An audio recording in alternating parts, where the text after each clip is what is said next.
आज से 40 बरस कबल खाना काबा पर किसने हमला किया था?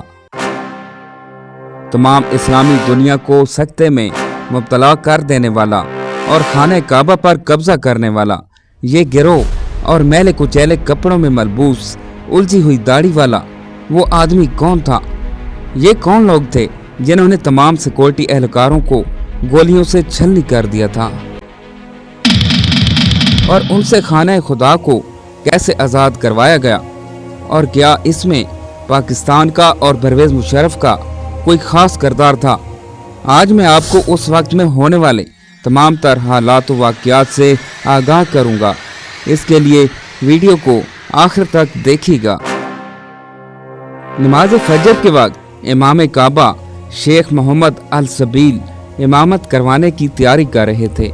आज हवा में खनकी थी, इसलिए उन्होंने खाकसतरी रंग का जब्बा पहन रखा था। 55 साल शेख अल सबील काबा के बिल्कुल सामने खड़े थे और उनके पीछे दायरवी सफ़ों में निस्फ लाख के करीब नमाजी मौजूद थे। इमाम ने मामूल के मुताबिक नमाज अदा करवाई। उसके बाद उन्होंने मुसल्ले पर अपना रुख मोड़कर माइक्रोफोन में दुआ शुरू की। उस दौरान उन्होंने खनकियों से देखा कि मस्जिद की पिछली सफ़ों से कुछ लोग कंधों पर ताबूत उठाए आगे की तरफ बढ़ रहे हैं। ये कोई गैर मामूली बात नहीं थी। हज अभी 20 दिन पहले ख़त्म हुआ था और अभी लाखों हाजी मक्का में मौजूद थे।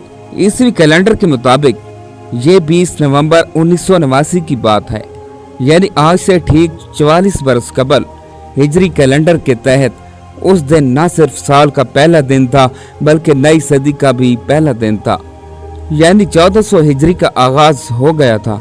शेख अल सबील ने दुआ जारी रखी, लेकिन सरों पर सुर्ख धारीदार साफे बांधे ये लोग उन्हीं की तरफ बढ़ते गए, हत्ता के बिल्कुल करीब पहुंच गए।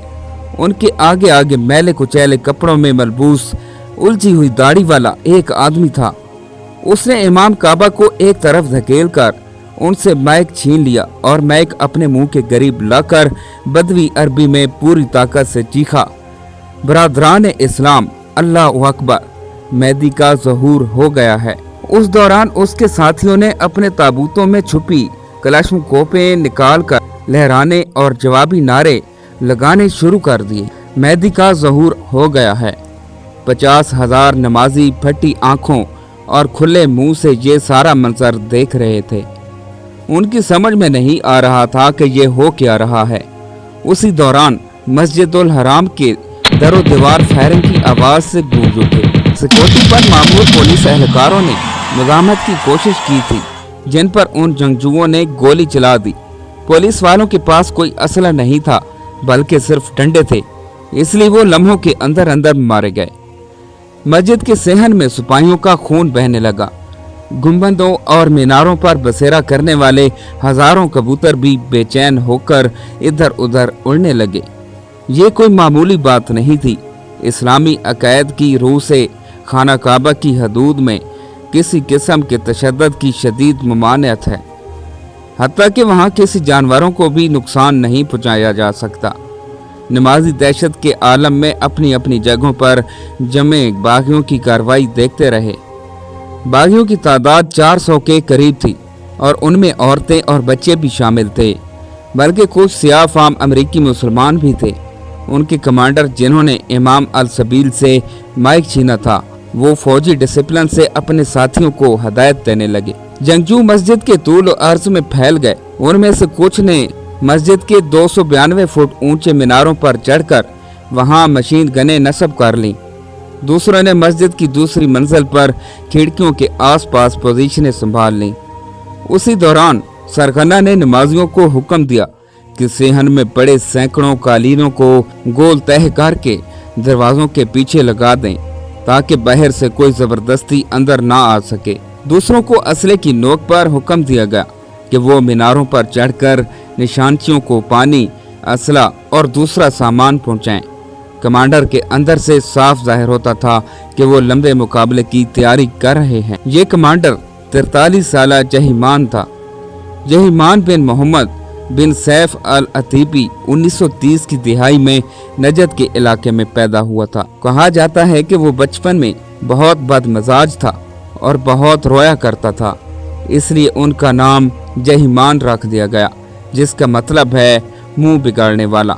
उन्होंने नीम फौजी इदारे नेशनल गार्ड्स में शमूलियत इख्तियार की थी और 18 साल तक उसके मुलाजिम रहे, लेकिन उनके जहन में कुछ और चल रहा था, इसलिए वो नौकरी छोड़कर मदीना आए, जहां उस वक्त कई मजहबी ख्याल परवान चढ़ रहे थे। जहीमान के मदीना आमद से चंद साल कबल मारूफ शामी आलिम दीन Muhammad Nasiruddin Albani university of Medina में हदीस की तालीम दिया करते थे। उनके नज़रियात से मुतासर होकर मदीना के नौजवानों ने अल जमा अल सल्फिया नामी एक तंजीम कायम कर ली। अब उसी जमात से वाबस्ता गिरोह ने मस्जिद उल हराम पर कब्जा कर लिया था। जहीमान के साथियों में से कई ऐसे थे जिन्होंने खाना काबा में तालीम पाई थी और वो उसके चप्पे चप्पे से वाकिफ थे। उन्हें पूरी इमारत को मुकम्मल तौर पर कंट्रोल हासिल करने में ज्यादा वक्त नहीं लगा। जहीमान ने मीनारों पर नस्ब निशानचियों को हुक्म दे रखा था कि तुम्हें दूर दूर तक जो भी सिपाही नजर आए उसे बिला तामिल गोली से उड़ा दो, क्योंकि तुम उसे नहीं मारोगे तो वो तुम्हें मार डालेगा। वहाँ औरतों, बच्चों और बुजुर्गों की बड़ी तादाद मौजूद थी। मस्जिद में अरबों के अलावा दसियों हजार गैर मुल्की भी मौजूद थे, जिनकी अक्सरियत को अरबी नहीं आती थी। बहुत से पाकिस्तानी और इंडियन मुसलमान भी मौजूद थे। उन्होंने सरगोशियों में एक दूसरे से पूछना शुरू कर दिया कि यहाँ हो क्या रहा है। उनकी मुश्किल हल करने के लिए बागियों ने एक पाकिस्तानी को अपने दरमियान शामिल कर रखा था। बागियों ने पाकिस्तानी और हिंदुस्तानी नमाजियों को अलग किया और उसने उर्दू में पुकार कर कहा, आराम से बैठ जाओ और सुनो। इसी दौरान बागियों ने चंद दूसरी जुबानें बोलने वाले मुतरज्जम इकट्ठे कर लिए थे और उनकी मदद से उन्होंने नमाजियों को अपना पैगाम सुनाना शुरू कर दिया। उस दौरान एक मुकर्रर ने बड़ी फसीह अरबी में मस्जिद के मरकजी लाउड स्पीकर से तकरीर शुरू कर दी और अपनी उस कार्रवाई के मकासद बयान करने लगे। मक्का के वासियों को पहले तो समझ ही नहीं आई कि खाना काबा में हो क्या रहा है। पहले तो फायरिंग की आवाज आई, फिर लाउड स्पीकर से अजीब व गरीब बयानात सुनाई देने लगे। पुलिस के मौके पर पहुंचते पहुंचते सूरज तलू हो गया था। 100 के करीब सिक्योरिटी एहलकारों ने मस्जिद की तरफ बढ़ने की कोशिश की, लेकिन मीनारों पर बैठे जंगजुओं ने उन्हें लम्हों के अंदर गोलियों से भून दिया। उसके बाद दूसरे सिक्योरिटी इदारे भी वहां पहुंच गए। फौज को भी खबरदार कर दिया गया और उनके दस्तों ने मक्का की तरफ सफर शुरू कर दिया। अल जमा के नजरियाती सख्त गिर थे और ये इस्लाम को उसकी इब्तदाई और बकौल उनकी असल शक्ल में बहाल करना चाहते थे। उनके साथ शामिल होने वालों की बड़ी तादाद बदवी नौजवानों पर मुश्तमिल थी, जिनमें से बहुत सौ को शिकायत थी कि उन्हें रोजगार के मौके मुयस्सर नहीं आ रहे। रफ्ता रफ्ता हालात यहाँ तक पहुँचे कि उन्होंने मलबूसात की दुकानों में जाकर मुजस्मे तोड़ना शुरू कर दिए। उन्होंने मस्जिद नबवी के करीब बैतुल अखवान नामी एक हॉस्टल कैंप किया। उसकी मस्जिद में मेहराब नहीं थी, क्योंकि ये मेहराब बनाने को भी बिदअत गर्दानते थे, क्योंकि उनका ख्याल था कि जूते पहनकर नमाज अदा की जा सकती है। इसलिए ये शहर की मस्जिदों में जूतों समेत घुस जाते थे। मदीना वालों को इन बातों से तशवीश पैदा होने लगी। 1977 में मदीना के बास जैद अलमा ने बैतुल अखवान पहुंचकर उन्हें कायल करने की कोशिश की। मस्जिद की छत पर होने वाली इस बहस का ये नतीजा निकला कि कुछ लोग तो कायल होकर अल जमा का साथ छोड़ गए, मगर अक्सरियत ज्यादा कट्टर होकर जहीमान के गिर्द इकट्ठी हो गई। पुलिस ने अल जमा के खिलाफ क्रैकडाउन करके जहीमान को उनके 100 साथियों समेत गिरफ्तार कर लिया। अलबत्ता ग्रैंड मुफ्ती शेख इब्न बाज ने उनसे पूछगछ करने के बाद फैसला किया ये लोग बेजरर हैं, उन्हें छोड़ दिया गया। जेल में क़याम के दौरान जहीमान की मुलाकात मोहम्मद अल कहतानी से हुई। उस मुलाकात ने सब कुछ बदल के रख दिया। उस वक्त तक रियाज में हंगामी सूरत हाल का आगाज हो चुका था। शाह खालिद ने फौरी तौर पर मशीरों को तलब कर लिया और उस गैर मामूली सूरत हाल से निपटने के तरीकों पर गौर शुरू हो गया। उसी इजलास में होने वाले एक फैसले के तहत सऊदी अरब की सरहदें बंद कर दी गईं और तमाम मुल्क अमलन बाकी दुनिया से कट कर रह गया। काबा के इर्द गिर्द का इलाका खाली करवा लिया गया। शहरों की बिजली और टेलीफोन लाइनें काट दी गईं और पुलिस और फौज ने मोर्चे संभाल लिए।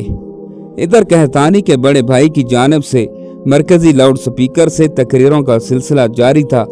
मेहदी का ज़हूर हो चुका है और आखिरत की घड़ी आन पहुंची है। कुछ नमाजियों ने मस्जिद के ज़ैली दरवाजों और खिड़कियों से निकलने की कोशिश की। बागियों ने उन्हें नहीं रोका। वैसे भी जरकमाल बनाने के लिए उनके पास हजारों लोग मौजूद थे। इमाम अल-सबील ने अपना खाकसतरी जब्बा उतार कर फेंक दिया और लोगों के मजमे में घुल मिल गए ताकि उन्हें पहचाना ना जा सके। इसी दौरान इंडोनेशिया हाजियों का एक गिरोह खिड़की से निकलने की कोशिश कर रहा था। इमाम काबा उनमें जा मिले। जंगजुओं ने उन्हें देखा मगर रोकना तरद्दुद नहीं किया। यूं इमाम वहां से सही सलामत निकलने में कामयाब हो गए। जूं दिन निकलता जा रहा था उस वाक़े की संगीनी खुलकर सामने आ रही थी और साथ ही धागे उलझते जा रहे थे। हुकाम के पास दुरुस्त मालूमात नहीं थी कि बागियों की कुल तादाद कितनी है, उनके पास किस किस्म का असला है, खुराक कितनी है और ये कि मस्जिद में कितने जरकमाली मौजूद हैं। फिर ये मामा अपनी जगह था कि कौन लोग हैं और खाना काबा को इस तरह बरसरे असला कब्जा करके क्या मकासद हासिल करना चाहते हैं। कहीं कोई बैरूनी ताकत तो उसके पीछे नहीं। सबसे बड़ा मसला ये था कि उन लोगों से खाना काबा को आज़ाद कैसे करवाया जाए। एक तो अंदर हजारों जरकमाली मौजूद हैं, दूसरा ये कि इमारत भी कोई आम इमारत नहीं, खाना खुदा है। एक ऐसे मुकद्दस मकाम पर मुसल्ला कार्रवाई कैसे की जाए जहां खून बहाना तो दरकनार, पौधा तक उखाड़ने की इजाज़त नहीं थी और ये ममानियत अयाम जाहिलिया से चली आ रही थी। जंगजुओं के खिलाफ किसी किस्म की कार्रवाई से कबल उलमा से इजाज़त लेना जरूरी था। हुक्मरानों को खदशा था कि अगर वहाँ कत्ल गारत हुई तो कहीं उन्हें अवाम और मजहबी तबके के गैज़ का सामना ना करना पड़े। सिपाहियों के जहनों में गुबार था, अगर वो काबा पर कब्जा करने वालों से लड़ते हुए मारे गए तो उसके बदले उन्हें जन्नत मिलेगी या काबे का तकद्दस पामाल करने के औज़ जहन्नम। 1978 के आखिर में जहीमान ने दावा किया कि उन्हें ख्वाब में बशारत हुई है कि मेहदी का ज़हूर हो चुका है और वो मेहदी कोई और नहीं बल्कि मोहम्मद कहतानी हैं।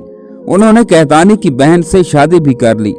जहीमान ने शहर छोड़कर सहरा का रुख इख्तियार किया और वहां से कैसेटें रिकॉर्ड करा के और पंफलेट लिख कर लोगों को बताना शुरू कर दिया कि मेहदी दुनिया में तशरीफ ला चुके हैं। इन पंफलेटों में सऊदी हुकूमत पर इल्ज़ाम लगाया गया कि वो मजहब को दुनियावी मकासद के हसूल के लिए इस्तेमाल कर रही है और उसने जहाद का खात्मा कर दिया है और वो मगरबी दुनिया की कासा लैस बनकर रह गई है। पंफलेटों में अपने पैरोकारों को हुक्म दिया गया कि वो सरकारी इदारों से दूर रहें, अगर मुलाजिम हैं तो इस्तीफ़ा दे दें, तालिब इल्म हैं तो स्कूल कॉलेज छोड़ दें और उनके झंडे तले इकट्ठे हो जाएं। फौजियों ने ग्रीन सिग्नल मिलने के बाद मुख्तलिफ हिकमत अमलियों पर काम शुरू कर दिया।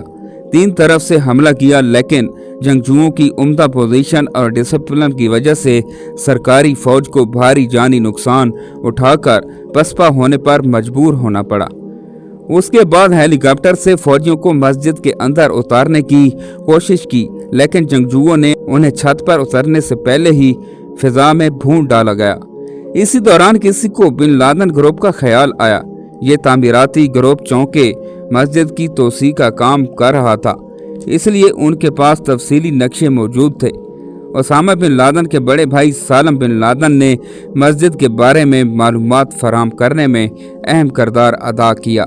अब मामले की संगीनी खुलकर सामने आई। मस्जिदुल हराम के अंदर तवील राहदारियों, दालानों, सहनों, तहखानों और सुरंगों का जाल बिछा हुआ था, इसलिए बराह रास्त कार्रवाई से हजारों लोगों के नुकसान का अंदेशा था और कामयाबी फिर भी मुश्किल दिखाई देती थी। इधर जहीमान और उनके साथियों की जानिब से मस्जिद के लाउड स्पीकरों से तकरीरों का सिलसिला जारी था। अब उन्होंने अपने मुतालबात पेश करना शुरू कर दिए थे, जिनका लबे लुबाब ये था कि मगरबी मुल्कों से राब्ते तोड़ दिए जाएं, हुकूमत का तख्ता उलट दिया जाए, अमेरिका को तेल की फरहमी रोक दी जाए और तमाम खैर मुल्कियों को सऊदी अरब से निकाल दिया जाए। चौथे रोज सिक्योरिटी फोर्स के एहलकार मस्जिद की कुछ दीवारों में सुराख करके अंदर घुस गए और बाज़ हिस्सों पर कंट्रोल हासिल कर लिया। लेकिन यरगमालों की बड़ी तादाद अब भी जंगजुओं के कब्जे में थी। बाकी औरतें अपने मुर्दा साथियों के चेहरे मसख कर देती थीं ताकि उनकी शिनाख्त ना हो सके। उसी दौरान मुबैना इमाम मेहदी कहतानी भी मारे गए और उनकी लाश उस हालत में सिक्योरिटी हुकाम के कब्जे में आ गई कि चेहरा सलामत रह गया था। इससे बाद जंगजुओं सख्ते में आ गए। अगर इमाम मेहदी मारे गए हैं तो दुनिया पर गलबा कौन पाएगा और बकिया बशारतें कैसे पूरी होंगी। अलबत्ता जहीमान ने सर तोड़ कोशिश की कि कहतानी की मौत की खबर को किसी न किसी दबा दिया जाए, मगर नाकाम रहे। इधर फौजी दिमाग से सर जोड़े बैठे थे कि बागियों से खाना खुदा को किस तरह आज़ाद करवाया जाए। किसी ने मंसूबा पेश किया कि सुरंगों में पानी छोड़ दिया जाए और फिर उस पानी में बिजली छोड़ दी जाए। दिलचस्प बात यह है कि पाकिस्तान में बहुत से लोग समझते हैं कि इस मंसूबे पर अमल हुआ था और उसी तरीके से बागियों पर काबू पाया गया था। लेकिन हकीकत ये है कि ये प्लान रद्द हो गया था, क्योंकि एक तो मक्का में इतना पानी ही नहीं था कि दुनिया की सबसे बड़ी मस्जिद को भर सके, जिसकी वसीओ अरीज रकबे के अलावा वहाँ सुरंगों की भी बहतात थी। दूसरे, इसमें हमला आवरों के अलावा जरगमालों की भी बड़े पैमाने पर हलाकतों का अंदेशा था।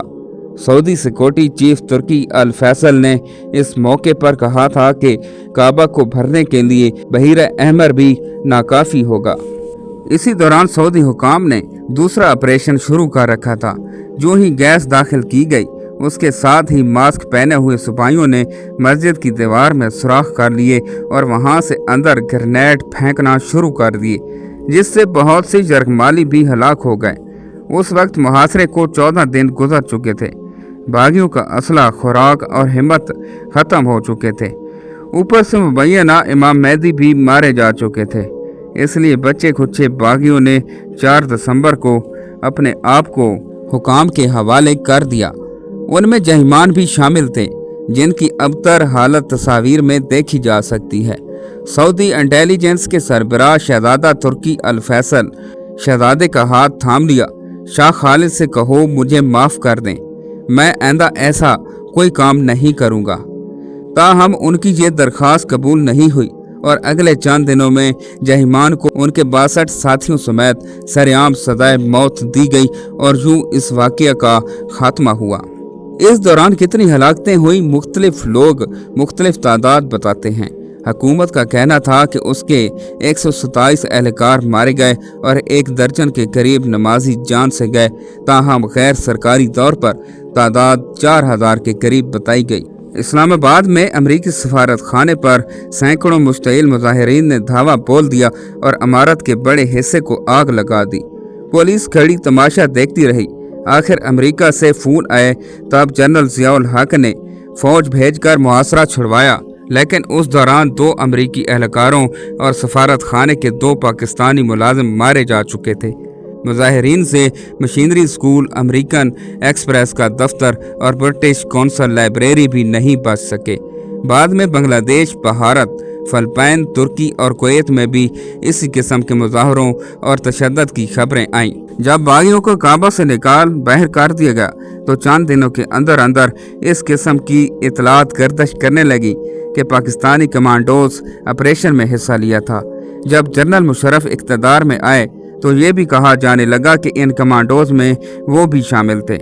2016 में एक निजी चैनल के एंकर जावेद चौधरी के प्रोग्राम में पाकिस्तानी सियासतदान अहमद रजा कसूरी ने भी इसी किस्म का दावा किया कि मेजर परवेज मुशर्रफ ने काबा से दहशतगर्दों को फ्लश आउट किया। लेकिन इस दावे की तरदीद में देर ही नहीं लगी। चंद मिनटों के अंदर अंदर उसी प्रोग्राम के दौरान ब्रिगेडियर जावेद हुसैन ने फ़ोन करके कहा कि ये बात बिल्कुल गलत है और पाकिस्तानी कमांडोज इस कार्रवाई में शामिल नहीं थे। और वैसे भी अगर परवेज मुशर्रफ ने इस कार्रवाई में हिस्सा लिया होता तो वो उसका जिक्र अपनी आप बीती in the line of fire में ज़रूर करते। इस किताब में उन्होंने 1989 के मुतफरक वाक़यात तो लिखे हैं, लेकिन मक्का में होने वाले किसी ऑपरेशन का जिक्र नहीं किया, बल्कि लिखते हैं कि 1978 में वो लेफ्टिनेंट कर्नल बन गए थे। मेजर मुशर्रफ वाली बात तो यही गलत साबित हो गई। आगे चलकर वो फरमाते हैं کہ 1989 में उनकी posting command and staff college में बतौर इंस्ट्रक्टर हो गई थी। जाहिर है कि ऐसी सूरत हाल में उनकी बतौर मेजर कमांडो मक्का में तैनात खारिज अज बहस हो जाती। और वैसे भी जिस परवेज़ मुशर्रफ को हम जानते हैं वो बड़े फ़ख्र से अपने सैयद होने पर नाज करते हैं और बसंत फ़ख्र कहते हैं कि मेरे लिए खाने काबा का दरवाज़ा खोला गया था। हमारा ख्याल है कि अगर उन्होंने खाने काबा को छुड़वाने में कोई किरदार अदा किया होता तो उसका कहीं ना कहीं जिक्र ज़रूर करते।